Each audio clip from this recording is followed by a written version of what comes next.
মানুষ কত বড় জাহেল হতে পারে, কত বড় বেঈমান হতে পারে।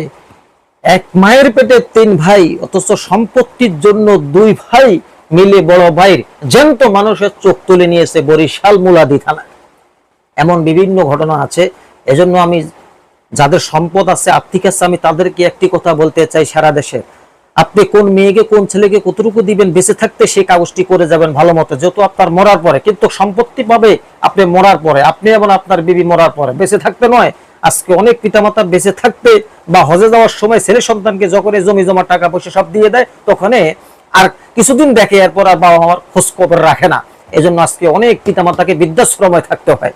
ঠিক আছে, আপনারা বেঁচে থাকতে কখনো দিবেন না, কিন্তু কাকে কতটুকু দিবেন যেন আপনার মরার পরে তাদের মারামারি কেস মামলা মোকদ্দমা না হয়, তারা সেই অনুযায়ী তারা ভাগ করে নেবে।